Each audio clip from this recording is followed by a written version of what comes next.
اعوذ باللہ من الشیطان الرجیم، بسم اللہ الرحمن الرحیم، الحمد للہ والصلاة والسلام علی رسول اللہ، لا حول ولا قوة الا باللہ، رب اشرح لی صدری ویسر لی امری واحلل عقدۃ من لسانی یفقہوا قولی، ربی زدنی علما۔ السلام علیکم ورحمۃ اللہ وبرکاتہ۔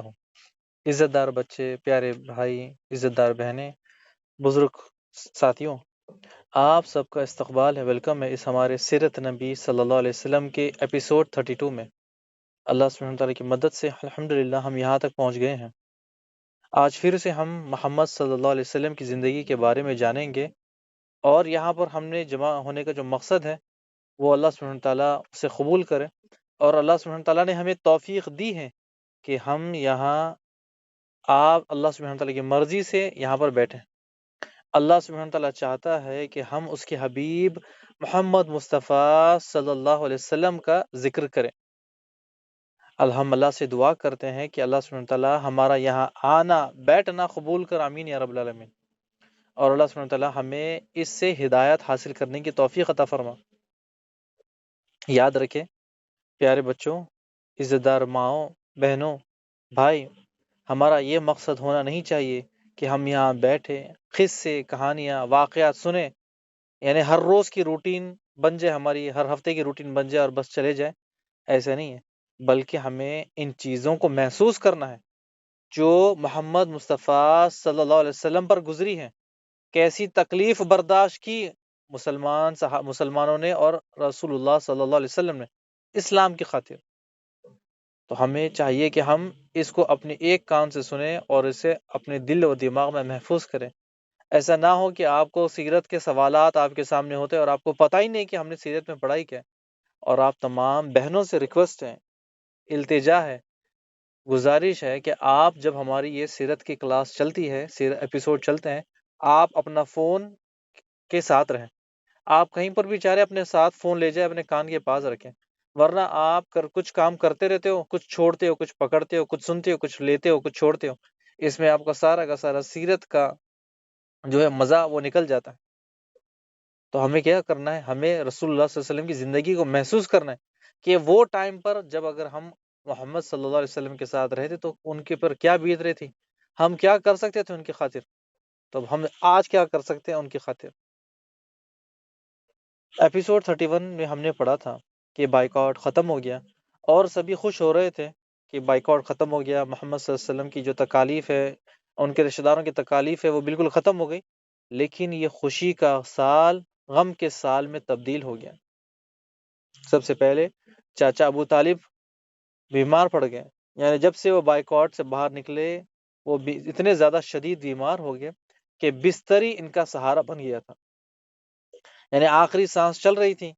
تیمارداری کے لیے تمام سردار آتے ہیں کہ آخری بار کچھ ابو طالب سے بات کر لے، کیونکہ ابھی آخری سانس ہے اور اسی لمحات میں وہ کبھی بھی اللہ کے پاس جا سکتے ہیں۔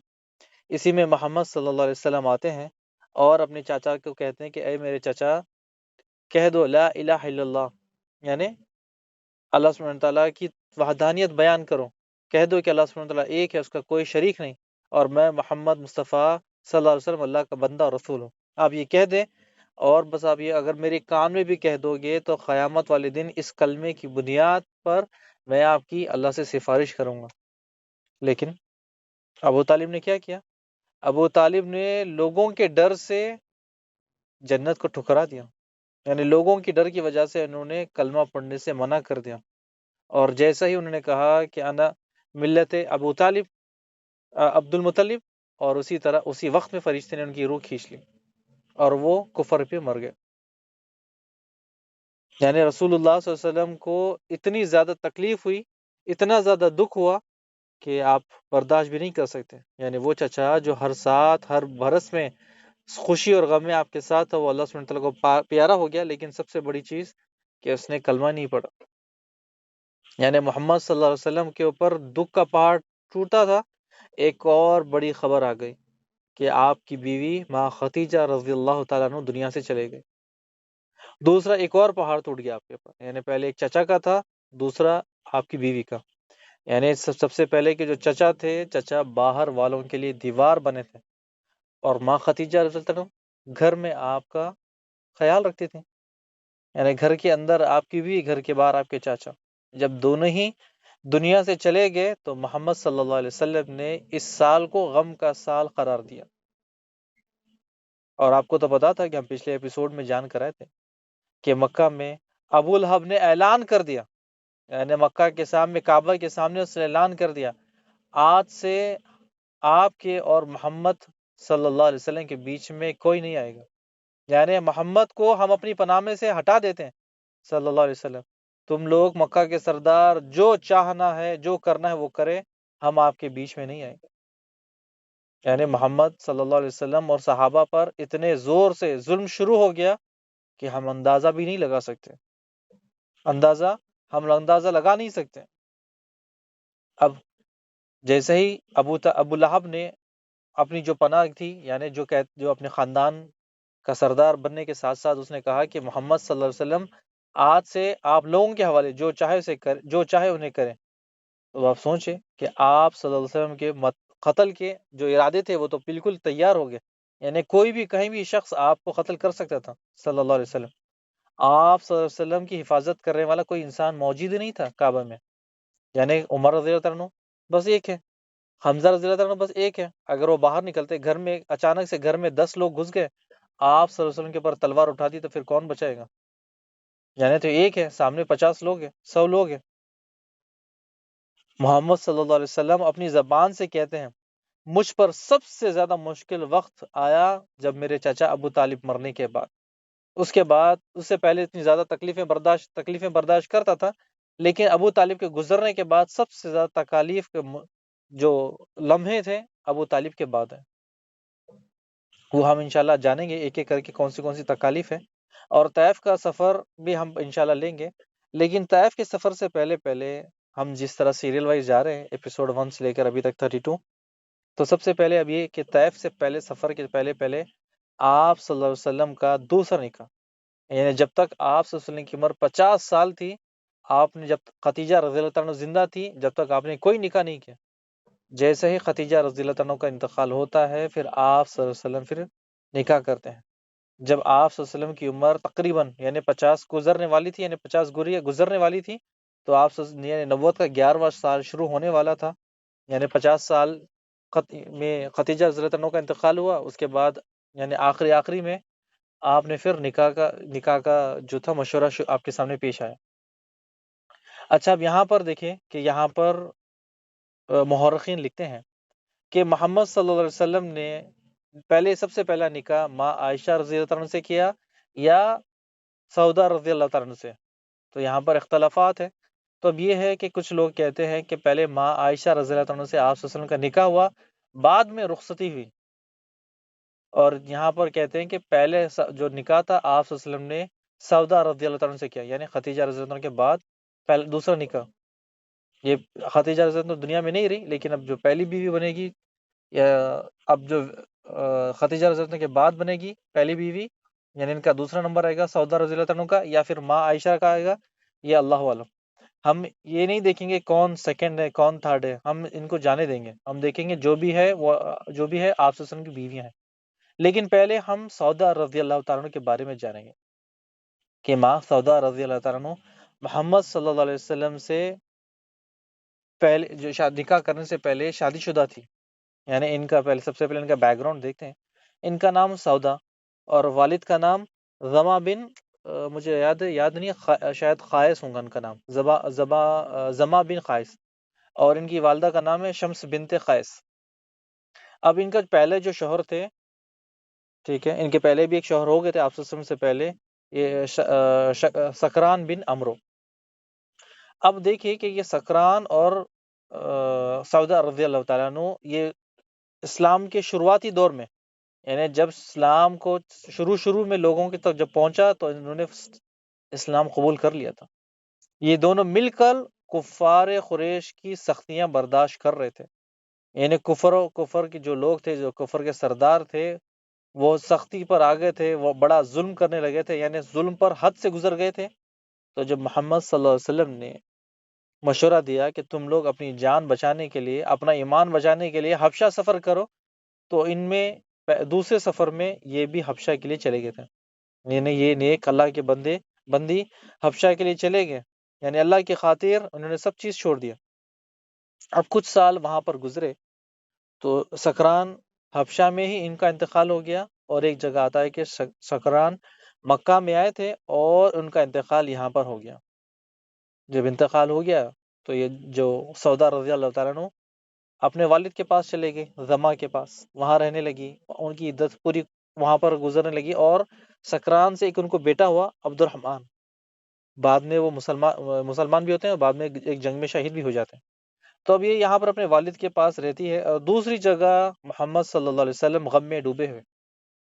اب ان کے صحابیہ دیکھ رہے ہیں کہ محمد صلی اللہ علیہ وسلم کی حالت تو ایک دم خراب ہے، یعنی پہلے تو چچا چلے گئے، اس کے بعد بیوی چلے گئی، اتنی پیاری بیوی، یعنی اب غم میں ڈوبے ہوئے، یعنی ہم کا غم دور کرنے کے لیے کچھ نہ کچھ تو ہمیں علاج تو نکالنا پڑے گا۔ تو ان میں سے ایک خاتون آتی ہے محمد صلی اللہ علیہ وسلم کے پاس، کہتی ہے کہ ان کا نام ہے خولہ بنت حکیم۔ یہ کہتی ہیں اے اللہ کے رسول صلی اللہ علیہ وسلم، کیا آپ کو ایک ساتھی کی ضرورت ہے جو آپ کا ساتھ دے، آپ کا غم ہلکا کرے، آپ کے بچوں کو سنبھالے، یعنی آپ کا دل جوئی کرے؟ تو محمد صلی اللہ علیہ وسلم نے کہا کیا ایسا بھی کوئی راستہ ہے؟ خولہ بنت حکیم نے کہا کہ ہاں ہاں ایسا ہے۔ تو آپ صلی اللہ علیہ وسلم نے کہا کہ تم کسی کو جانتی ہو؟ تو انہوں نے کہا کہ آپ کی خاص دوست ابو بکر رضی اللہ عنہ کی بیٹی عائشہ رضی اللہ عنہ، ایک کنواری ہے اور ایک شادی شدہ ہے، سودا، جو شروعات ہی میں مسلمان ہو گئے تھے، ان کا جو شوہر ہے سکران، ان کا انتقال ہو گیا ہے، تو وہ بھی ہے۔ تو اس پر آپ صلی اللہ علیہ وسلم نے کہا ہاں۔ تو پھر اس کے بعد خولہ بنت حکیم، ایک جگہ آتا ہے کہ وہ سب سے پہلے ابو بکر رضی اللہ عنہ کے گھر گئے، ایک جگہ آتا ہے کہ سودا رضی اللہ عنہ کے گھر گئے۔ اب یہ پہلے جاتی ہیں سودا رضی اللہ عنہ کے والد کے پاس، ان سے کہتی ہیں اللہ سبحانہ تعالیٰ نے آپ پر خیر و برکات کے دروازے کھول دیے ہیں۔ انہیں زما کہتے ہیں سودا رضی اللہ عنہ کے والد، وہ کیسے؟ اس پر خولہ بنت حکیم نے کہا کہ مجھے آپ کے پاس محمد صلی اللہ علیہ وسلم نے بھیجا ہے، اور ایک جگہ آتا ہے کہ میں رسول اللہ صلی اللہ علیہ وسلم کا رشتہ لے کر آئی ہوں آپ کی بیٹی کے لیے۔ تو جب سودا رضی اللہ عنہ سے کہا تو سودا رضی اللہ عنہ نے کہا کہ مجھے یہ رشتہ منظور ہے، لیکن سب سے پہلے جو میرے ولی ہے، والد ہے، آپ ان سے بات کر لیں۔ اس پر زما نے کہا کہ ٹھیک ہے، مجھے محمد صلی اللہ علیہ وسلم پسند ہے، لیکن میں اپنی بیٹی سے پوچھوں گا کیا میری بیٹی کو محمد صلی اللہ علیہ وسلم پسند ہے؟ تو جب ان دونوں سے راضی ہو گئے تو پھر اس کے بعد ماں سودا رضی اللہ عنہ کا محمد صلی اللہ علیہ وسلم کے ساتھ نکاح ہو جاتا ہے، اور 400 درہم حق مہر طے پاتا ہے۔ یعنی یہاں سے سودا رضی اللہ تعالیٰ عنہ بن گئی ام المومنین۔ ام المومنین یعنی قیامت تک آنے والے تمام مومنوں کی ماں۔ دیکھیں اللہ سبحانہ تعالیٰ نے کیسا، یعنی ایک عورت کو ام المومنین بنا دیا۔ اب یہاں پر دیکھیں سودا رضی اللہ تعالیٰ عنہ تھوڑی سی بھاری بھرکم تھی، یعنی ڈیل ڈول والی، تو ان کے کچھ احادیثیں بھی آتی ہیں، صحیح بخاری میں بھی ایک حدیث موجود ہے ان کی، یعنی محمد صلی اللہ علیہ وسلم کے ساتھ انہوں نے حج بھی کیا، عمرہ بھی کیا، اور آپ صلی اللہ علیہ وسلم کے ساتھ یہ زندگی گزارنے لگے۔ اور جب آپ صلی اللہ علیہ وسلم نے ازواج محترات کو حجۃ الوداع کے وقت میں ایک حکم دیا تھا کہ آپ لوگ، یعنی آپ گھر کے باہر نہ نکلیں، تو سودا رضی اللہ تعالیٰ عنہ اور مجھے غالباً ہے کہ زینب رضی اللہ تعالیٰ عنہ اس پر ڈٹی رہی، یعنی وہ گھر سے باہر ہی نہیں نکلتی تھی، یعنی حج اور عمرہ ایک ایک بار کر لیا، دوبارہ حج اور عمرے کے لیے گئی نہیں۔ اب یہ سودا رضی اللہ عنہ کافی بوڑھی بھی ہو گئی تھی، کافی وزن بھی ان کا تھا، تو بعد میں انہیں ڈر بھی تھا کہ کہیں محمد صلی اللہ علیہ وسلم مجھے طلاق نہ دے دیں، اسی لیے انہوں نے ایک زبردست آسان طریقہ نکالیا، انہوں نے ایک آسان راستہ نکال دیا کہ میں انشاءاللہ ابھی بتاتا ہوں آپ کو۔ تو یعنی آپ میں اپنا رشتہ بھی برقرار رہے اور دنیا اور آخرت میں آپ صلی اللہ علیہ وسلم کی بیوی بھی رہے، اسی لیے انہوں نے اپنی جو باری تھی وہ ماں عائشہ رضی اللہ عنہ کو دے دی، یعنی محمد صلی اللہ علیہ وسلم ہر روز ان کا معمول تھا کہ ہر روز الگ الگ دن اپنی بیویوں کے پاس جاتے تھے. ایک دن ماں عائشہ رضی اللہ عنہ کے پاس، ایک دن میمونہ کے پاس رضی اللہ تعالیٰ عنہ، ایک دن سودا رضی اللہ عنہ کے پاس، حفصہ رضی اللہ عنہ کے پاس، ایک ایک کر کے ہر روز ایک ایک دن. تو جب یہ بوڑھی ہو گئی تھی، یعنی زیادہ وزن ہو گیا تھا، تو انہوں نے کیا کیا، اپنا دن جو اپنی آپ صلی اللہ علیہ وسلم آنے کا دن وہ عائشہ رضی اللہ عنہ کو دیا، تاکہ آپ صلی اللہ علیہ وسلم ان کو طلاق نہ دے، اور دنیا میں بھی یہ آپ صلی اللہ علیہ وسلم کی بیوی رہے اور آخرت میں بھی آپ صلی اللہ علیہ وسلم کی بیوی رہے. دیکھیں یہ معاملات تھا.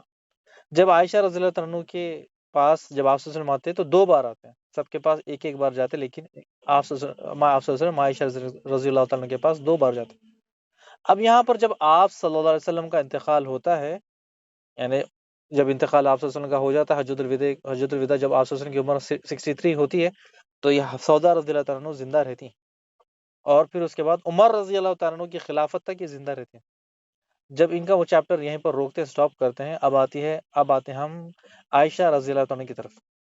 آپ سب ماں عائشہ رضی اللہ عنہ کے بارے میں جانتے ہیں، لیکن اچھے مسلمان، پڑھے لکھے مسلمان یہاں پر آ کر لاجواب ہو جاتے ہیں. پتہ نہیں ان کی سوچوں کو کیا ہو جاتا ہے جب وہ علم نہیں سیکھتے، جس کی وجہ سے وہ سمجھتے کہ ہم شرمندہ ہے لوگوں کے سامنے. یہ بات آپ سب کو یاد ہوگی کہ جب محمد صلی اللہ علیہ وسلم نے عائشہ رضی اللہ تعالیٰ عنہ سے نکاح کیا، ماں عائشہ کی عمر 6 سال تھی. یعنی جب آپ صلی اللہ علیہ وسلم نے نکاح کیا، عائشہ رضی اللہ عنہ کی عمر 6 سال تھی. جب آپ کی وداعی ہوئی تو آپ کی عمر 9 سال تھی. بہت سے لوگ سوال کرتے ہیں اور ہم خاموش ہو جاتے ہیں، کیوں محمد صلی اللہ علیہ وسلم نے 6 سال کی لڑکی سے نکاح کیا؟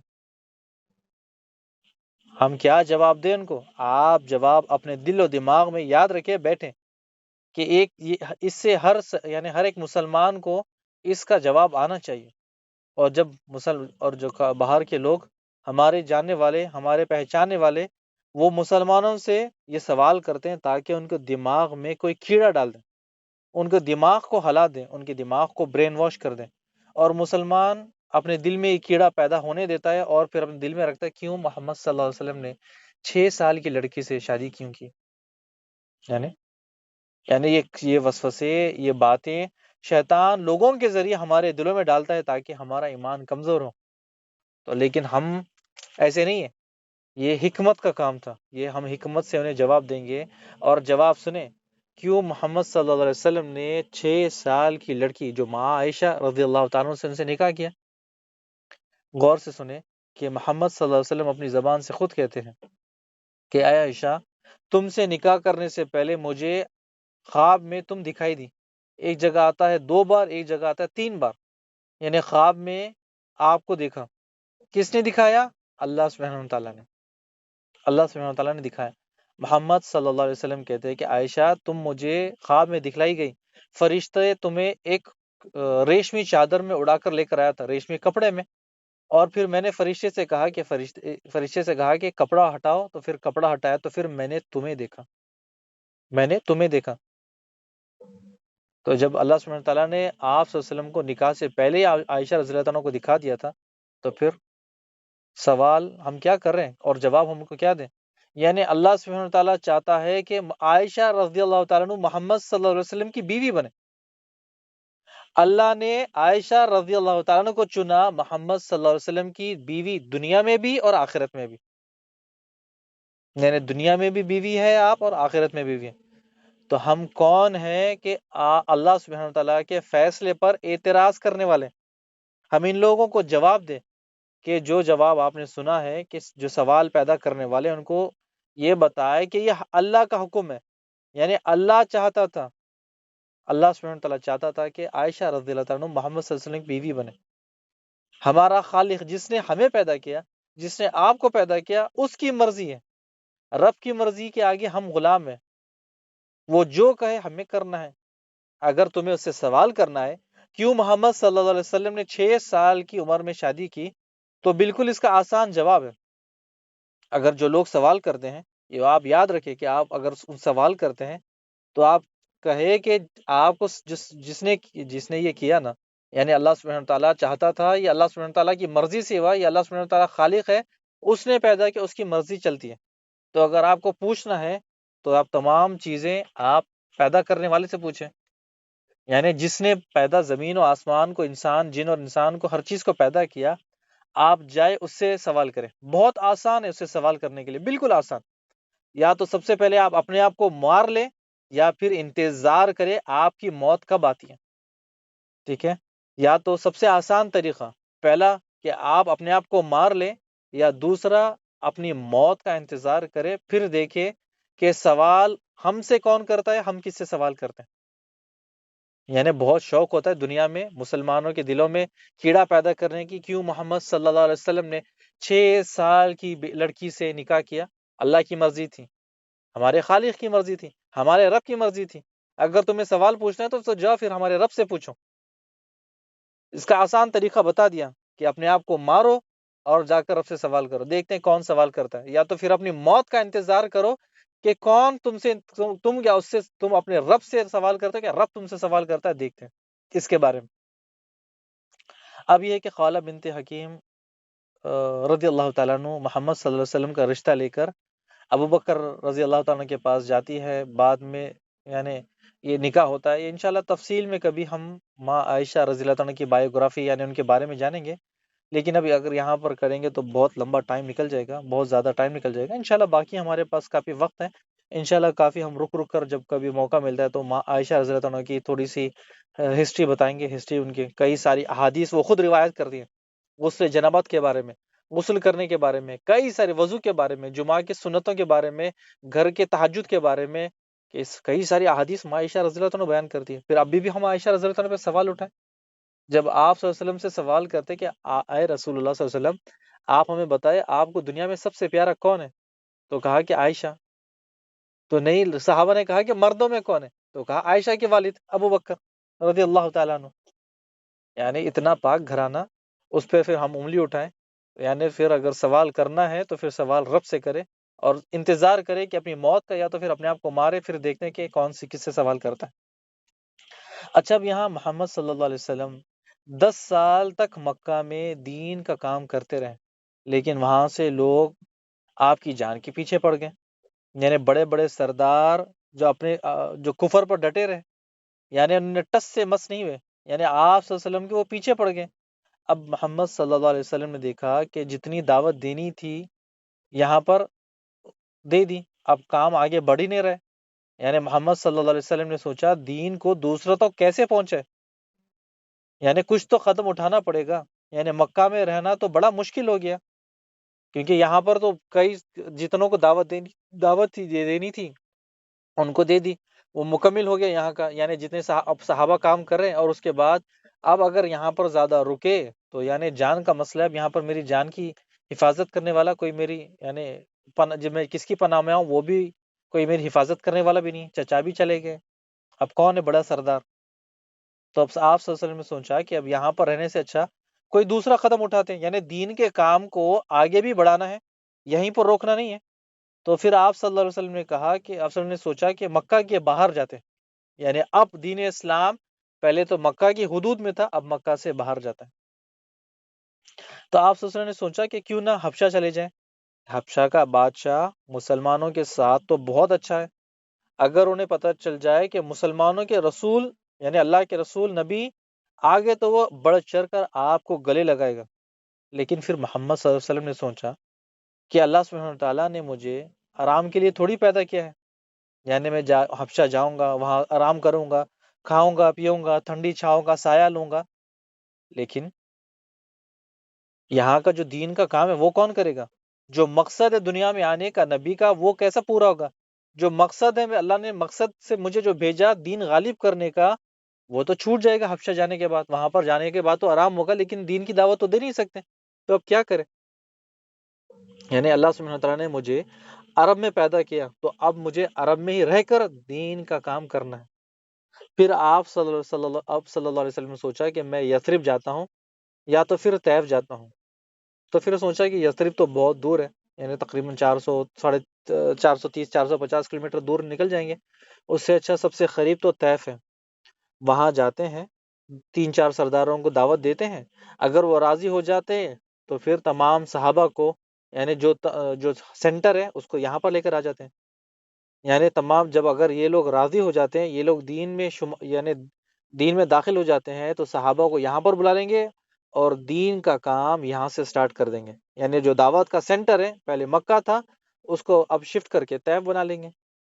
محمد صلی اللہ علیہ وسلم اپنے آزاد کردہ غلام زید بن حارثہ رضی اللہ عنہ کو لیتے ہیں اور چھپ چھپ کر نکلتے ہیں۔ کیوں چھپ چھپ کر نکلتے ہیں؟ کیونکہ موت کا فیصلہ ہو چکا ہے، کسی بھی لمحہ آپ کو قتل کیا جا سکتا ہے۔ یعنی محمد صلی اللہ علیہ وسلم اگر مکہ میں ہے تو ان کا قتل کا فیصلہ، سب تلوار لے کے تیار ہے، بس موقع ملنا چاہیے انہیں۔ تو آپ صلی اللہ علیہ وسلم مکہ سے نکلتے ہیں اور نکلنے کے ساتھ ساتھ جو مین راستہ ہے اسے اختیار نہیں کرتے۔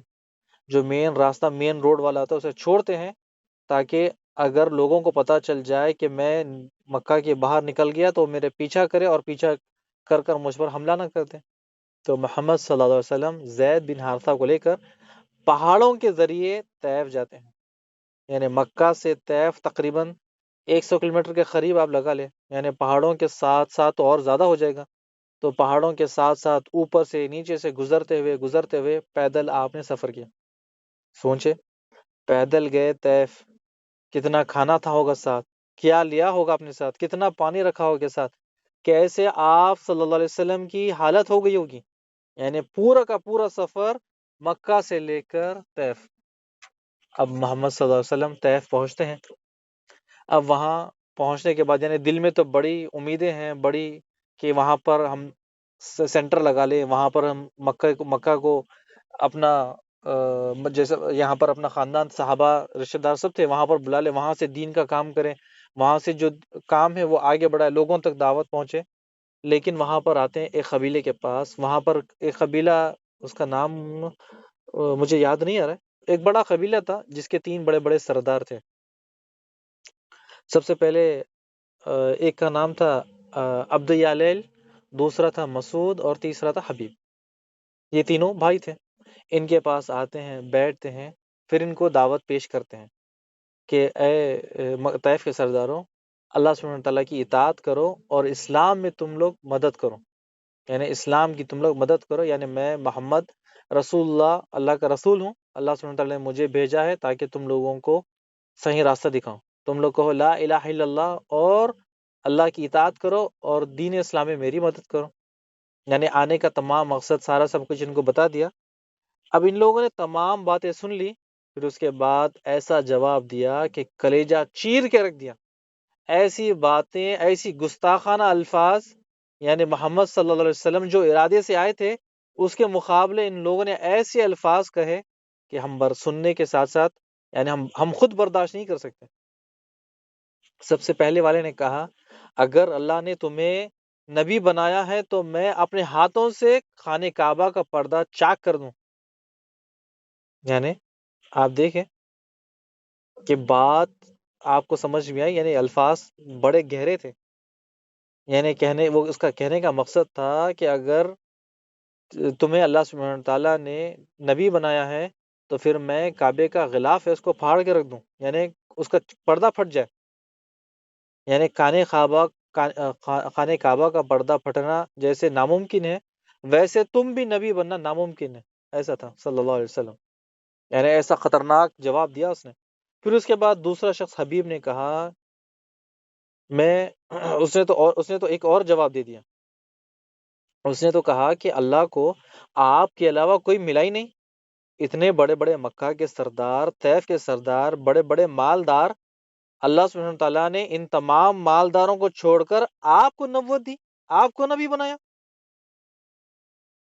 یعنی آپ کو چنا، کہا کہ یہاں سے چلے جاؤ، یہاں سے چلے جاؤ صلی اللہ علیہ وسلم کو۔ اب تیسرے نے تو اس نے تو ایسا جواب دیا، ہاں میں نامے، اور لیکن آپ صلی اللہ علیہ وسلم کی نافرمانی والا جواب۔ اس نے کہا کہ میں تو آپ سے بات ہی نہیں کروں گا۔ سب سے پہلے اس نے تو کہا تھا مجھے آپ سے منہ لگانا نہیں، آپ سے بات ہی نہیں کرنی۔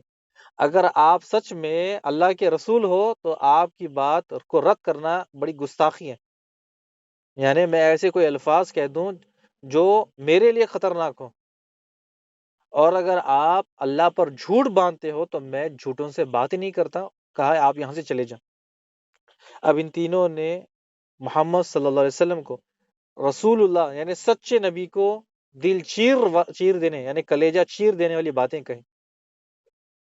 یعنی اگر سچے نبی کو جھوٹا کہا، سچے نبی کو کہا کہ کعبے کا جو خلاف ہے وہ پھاڑنا اچھا ہے لیکن تمہیں نبی ماننا درست نہیں ہے.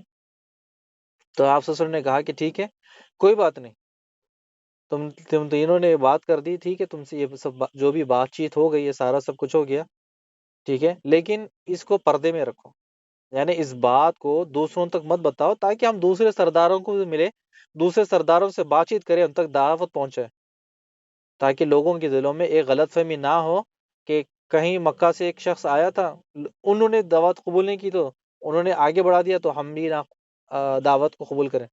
یعنی یہاں سے محمد صلی اللہ علیہ وسلم مڑتے ہیں اور تقریباً 10 دن تک طیف میں رہتے ہیں، اور بھی دوسرے قبیلوں میں جاتے ہیں، ان سے بات چیت کرتے ہیں.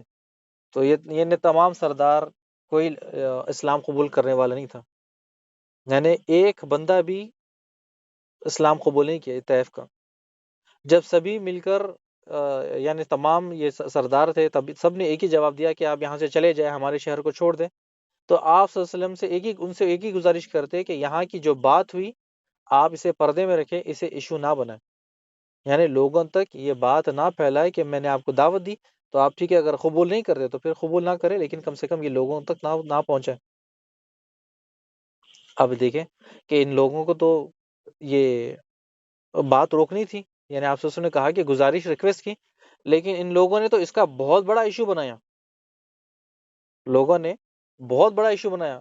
اچھا، ایشو کے ساتھ ساتھ کیا کہا کہ جو شہر کے بڑے شریر بچے ہوتے ہیں، اوباش جو شریر لڑکے ہوتے ہیں، نوجوان، ان لوگوں کو بلایا، دیکھو کہ یہ اپنے آپ کو نبی کہتے ہیں، ذرا ان کی خبر تو لو، یہ اپنے آپ کو کیسے نبی کہتے ہیں، ذرا ان سے بات تو کرو. اب یہ شریر بچے جو شرارت میں سب سے اوپر رہتے ہیں، آپ کو تو پتا ہے کہ گھر کے محلے کے باہر یہ اپنے ماں باپ کی نہیں سنتے، ہمارے پاس تو یا اگر ان کو چھوٹ دے دے تو پھر وہ حد سے گزر جائے. تو جیسے ہی سرداروں نے کہا ان لڑکوں کو کہ ان کی خبر تو لو، یہ اپنے آپ کو نبی کہتے ہیں، تو بس یہ حد سے گزر گئے. ایسا ٹارچر کیا کہ زندگی بھر آپ صلی اللہ علیہ وسلم سے یاد کرتے رہے. پہلے تو ان لڑکوں نے 2 لائنیں لگا دی اور آپ صلی اللہ علیہ وسلم بیچ میں سے گزر رہے تھے، آپ صلی اللہ علیہ وسلم کو گالیاں دیتے رہے، تالیاں پیٹتے رہے، شور مچاتے رہے، یعنی آپ صلی اللہ علیہ وسلم کے پیچھے پیچھے چلتے رہنے، لمبی لائنیں لگا دی، قطار لگا دی. اور دیکھتے ہی دیکھتے طیف کے بازاروں میں اتنی بھیڑ اتنی جمع ہو گئی کہ آپ صلی اللہ علیہ وسلم کے راستے میں لیفٹ میں رائٹ میں اتنی لمبی لمبی لائن لگ گئی دونوں طرف. پھر دونوں طرف سے گالیاں تھالیاں اور شور مچاتے تھے کہ دیکھو یہ نبی ہے، اپنے آپ کو نبی کہتے ہیں، ابھی آپ نے نبی. اس کے بعد حتیٰ کہ ہوا کیا، گالیوں سے بات پتھروں پر چلے گئے اور پتھر برسانے لگے بارش کی طرح. اتنی زیادہ بارش پتھروں کی بھی اس وقت آپ صلی اللہ علیہ وسلم کے ساتھ ایک شخص ہے، کون؟ زید بن حارثہ.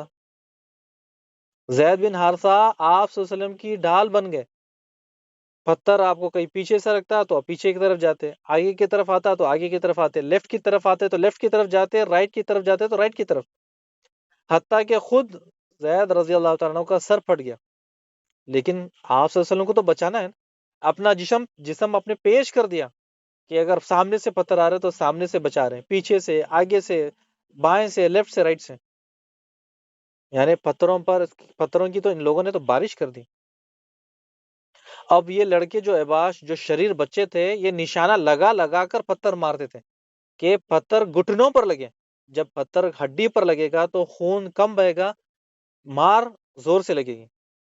یعنی پتھر نشانہ لگا لگا کر مارتے آپ صلی اللہ علیہ وسلم کے گھٹنے پر، تاکہ آپ صلی اللہ علیہ وسلم کو خون بھی نہ نکلے اور تکلیف بھی ہو، تاکہ ہمارا انجوائمنٹ چلتے رہے. اتنے پتھر مارے تھے کہ آپ صلی اللہ علیہ وسلم خون میں لت پت ہو گئے. یعنی ان کے جوتوں میں، محمد صلی اللہ علیہ وسلم کے جوتوں میں خون بھر گیا اور سوکھنے لگا. اوپر سے دوپہر کا وقت، محمد صلی اللہ علیہ وسلم نے اتنے پتھر کھائے کہ کمزوری کی وجہ سے، یعنی خون زیادہ بہنے کی وجہ سے جسم میں کمزوری آ گئی اور وہیں پر بیٹھ گئے. تو اب لڑکوں نے کیا کیا کہ محمد صلی اللہ علیہ وسلم کو کھاندے کا سہارا دیا، ان کو اٹھایا، ان کو کھڑا کیا اور چلنے پہ مجبور کیا. جیسے ہی محمد صلی اللہ علیہ وسلم چلنے لگے، زید بن حارثہ کے شولڈر پر، کاندھے پر رکھ کر پھر پتھروں سے بارش شروع کر دی.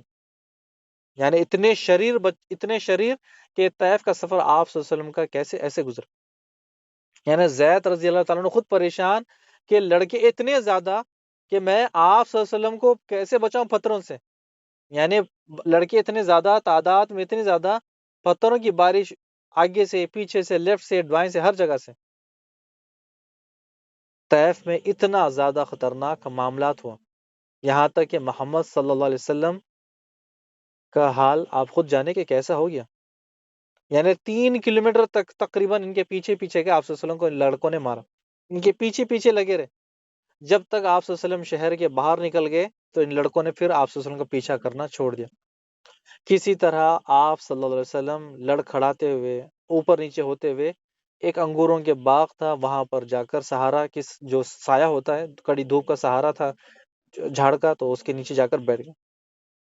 آپ امیجن کریں، محسوس کریں کہ کیسا وقت رسول اللہ صلی اللہ علیہ وسلم نے گزارا ہوگا، کیسی حالات ہوگی، کیسی پتھروں کی بارش کی اللہ کے رسول پر.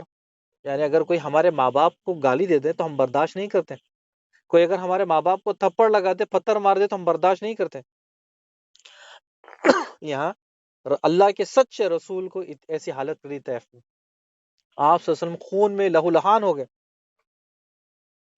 اب دیکھیں کہ جب آپ صلی اللہ علیہ وسلم یہاں پر یعنی کسی طرح آ کر ریلیکس ہو کر بیٹھنے کے بعد، اب یہاں پر انشاءاللہ ہم اگلے ایپیسوڈ ملیں گے، کیونکہ ابھی بہت زیادہ وقت ہمارا آگے گزر گیا. طیف کا یہاں پر جو معاملہ ابھی تھوڑا سا اور باقی ہے.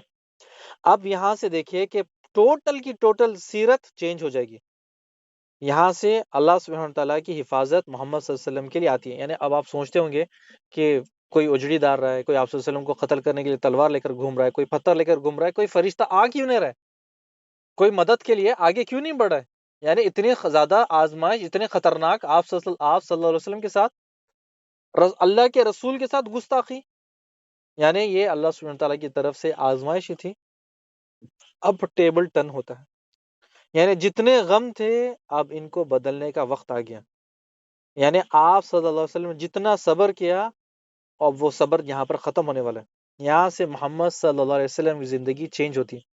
یعنی یہاں سے بالکل سیرت چینج ہو جاتی ہے، جس کا سیرت کا رخ تھا وہ بالکل چینج ہو جاتا ہے. یعنی سب سے پہلے مسلمان چھپ چھپ کر دعوت دیتے، چھپ چھپ کر اسلام قبول کرتے، پھر کھلم کھلا اوپر آتے ہیں، پھر اس کے بعد تکلیف ہوتی ہے، ان کو مارتے ہیں، ان کو ستاتے ہیں، پھر وہ حبشہ جاتے ہیں، حبشہ سے پھر واپس آتے ہیں، پھر ان کو تکلیف دیتے ہیں، آپ صلی اللہ علیہ وسلم کے اوپر حملے ہوتے ہیں، پھر آپ صلی اللہ علیہ وسلم کو ستاتے ہیں، پھر آپ صلی اللہ علیہ وسلم کو تکلیفیں دیتے ہیں، پھر آپ صلی اللہ علیہ وسلم کے چاچا جب انتقال ہوتا ہے تو پھر آپ طیف آتے ہیں، طیف کا یہ واقعات ہوتا ہے. یعنی آپ صلی اللہ علیہ وسلم کو صرف تکلیف، ٹارچر، تکلیف، ٹارچر، تکلیف، ٹارچر. لیکن اب یہاں سے سیرت کا رخ بالکل بدل جاتا ہے. اب یا خود اللہ سبحانہ وتعالیٰ اپنے رسول کی حفاظت کرتا ہے، یعنی آپ صلی اللہ علیہ وسلم کی خود حفاظت اللہ کرتا ہے. یہاں سے جو ٹیبل ٹرن ہوتا ہے اب یہاں سے. یعنی جو اب وقت تھا مکہ کے مشرکوں کا، کافروں کا، بڑے بڑے سرداروں کا، ان کا وقت یہاں سے ختم ہوتا ہے، کیونکہ یہاں سے سفر کے آثار شروع ہوتے ہیں. یعنی آپ صلی اللہ علیہ وسلم کی زندگی 51 ہے، 51 شروع ہوتی ہے، اور پھر اور انشاءاللہ ہم آگے واقعات پڑھیں گے کہ جبرائیل علیہ السلام کیسا آسمان سے آتے ہیں، فرشتہ، پہاڑوں کا فرشتہ. پھر اس کے بعد یثرب سے لوگ آتے ہیں، پھر موسیٰ بن عمیر رضی اللہ تعالیٰ عنہ وہاں پر جاتے ہیں. یہ تمام واقعات، کہانیاں، یہ سٹوریز، سارا سب کچھ ہم انشاءاللہ آگے جانیں گے. لیکن آپ سے پھر ایک گزارش ہے کہ ان سیرت کو کہانی یا پھر واقعات نہ سمجھیں. آپ اس کو یہ کہ محمد صلی اللہ علیہ وسلم کی زندگی تھی، اسے محسوس کریں. ایسا نہ کریں کہ بھئی ہم بس سٹوری کی طرح سن رہے ہیں، واقعات کے لمحات سن لے ٹائم گزارنے کے لیے. نہیں، ہم اس کے لیے سن رہے تاکہ ہمیں ہدایت ملے. ہم وہ دیکھیں کہ آپ صلی اللہ علیہ وسلم کے سامنے، آپ صلی اللہ علیہ وسلم ہمارے سامنے ہیں، اور ان کے ساتھ کیسے کیسے معاملات ہوئے. آپ صلی اللہ علیہ وسلم کے اوپر تھوکا گیا، آپ صلی اللہ علیہ وسلم کو مارا گیا، پیسا گیا مسلمان صحابہ کو. یہ تمام چیزیں ہمیں یاد رکھنی ہے، اور یاد رکھنے کے ساتھ ساتھ یہ بھی کہ جب ان کے ساتھ تکلیفیں ہوئی تو جب ہم پہ تکلیف آئے گی تو ہم کیسے برداشت کریں. بارک اللہ فیک و جزاکم اللہ خیر. السلام علیکم ورحمۃ اللہ وبرکاتہ. اچھا، سب سے پہلے یہ ہے کہ آج کی جو ایپیسوڈ ہے اس کا سوال لے لیں گے انشاءاللہ. ٹھیک ہے، کافی دن سے ہم سوال بھی نہیں لیے، تو سوال لے لیں گے. ماشاء آپ سب کے میں انشاءاللہ مائک کھولتا ہوں. آپ لوگ تیار رہیں، اور جن کو سوال کا جواب پتا ہے وہ اپنا نام پکارے، ٹھیک ہے؟ اچھا، سب سے پہلے تھوڑا ٹف سوال کر لیتے ہیں کہ جب آپ صلی اللہ علیہ وسلم طیف آتے ہیں تو قبیلے کے 3 سرداروں سے ملاقات کرتے ہیں، تو قبیلے کے سردار کا نام کس کو یاد ہے؟ کس نے غور سے سنا؟ میں نے سب کے مائک کھول دیے، آپ چیک کریں، کسی کو اگر سوال سمجھ میں نہیں آیا تو مجھ سے سوال کرے کہ جب آپ صلی اللہ علیہ وسلم طیف آئے تو آپ صلی اللہ علیہ وسلم طیف کے 3 سرداروں سے ملاقات کی، تو ان سرداروں کا نام کیا ہے؟ کون بتائے گا؟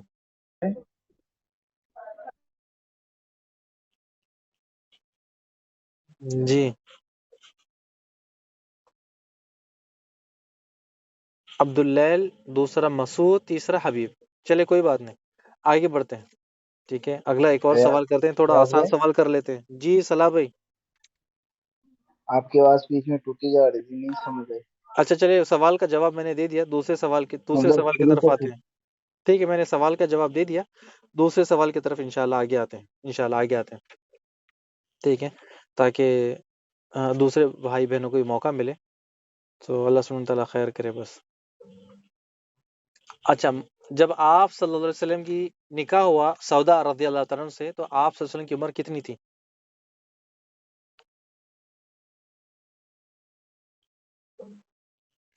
سوال کہ جب آپ صلی اللہ علیہ وسلم کا نکاح ہوا سودا رضی اللہ تعالیٰ عنہ سے، تو آپ صلی اللہ علیہ وسلم کی عمر کتنی تھی؟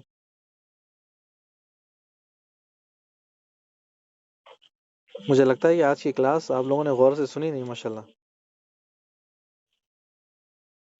51، یعنی 50 سال کی عمر میں تو خدیجہ رضی اللہ عنہ کا انتقال ہوا، اور ان کے آخری سال میں، یعنی آخری سال یا اسی سال یا اس کے آس پاس لگا لے 51، آپ صلی اللہ علیہ وسلم نے سودا رضی اللہ عنہ سے پھر عائشہ رضی اللہ عنہ سے نکاح کیا۔ مجھے لگتا ہے کہ سوالوں کو تھوڑے آسان بنانے پڑیں گے، ٹھیک ہے؟ سوالوں کو تھوڑا اور آسان کرتے ہیں انشاءاللہ۔ اچھا، اب یہ بتا دے کہ آپ صلی اللہ علیہ وسلم کے چاچا ابو طالب کا انتقال کب ہوا؟ جب آپ صلی اللہ علیہ وسلم کی عمر کیا تھی؟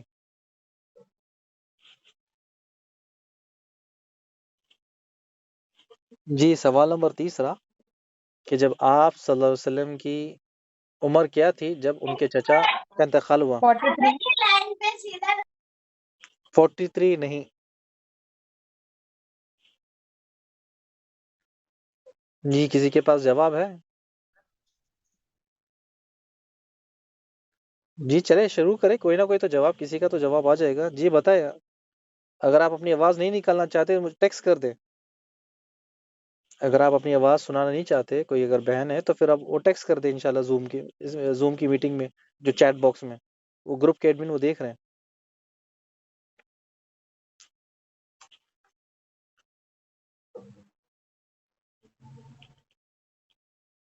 جی بالکل صحیح جواب، بالکل صحیح جواب، جو عائشہ تاج جن نے جواب دیا، چیٹ میں انہوں نے لکھ دیا 50 سال۔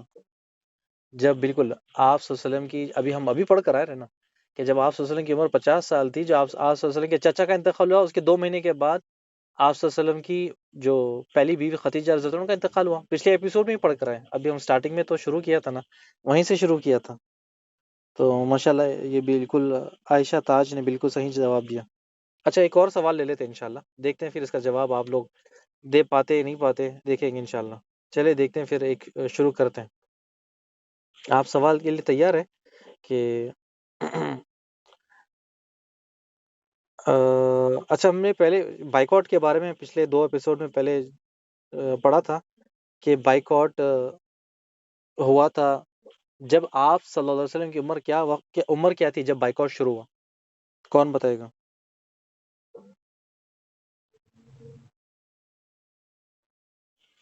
محمد صلی اللہ علیہ وسلم کی عمر کتنی تھی جب بائیکاٹ شروع ہوا؟ 40 40؟ جی بالکل نہیں، 40 نہیں۔ اگر کوئی جی اگر کوئی جواب دینا چاہتا ہے تو ٹھیک ہے، دے دے، ورنہ پھر آپ ہمارے جو چیٹ باکس میں وہاں پر ٹیکسٹ کر دیں۔ جی سیدہ ایوب، بالکل صحیح جواب، 47۔ جی بالکل صحیح جواب. اور اس کے بعد نیچے جو آیا یاسمین، وہ 30 نہیں، جب آپ صلی اللہ علیہ وسلم کی عمر 47 تھی بائک آؤٹ شروع ہوا، جب آپ صلی اللہ علیہ وسلم کی عمر 50 ہوئی تو بائک آؤٹ ختم ہو گیا. یہ بالکل صحیح جواب تھا 47.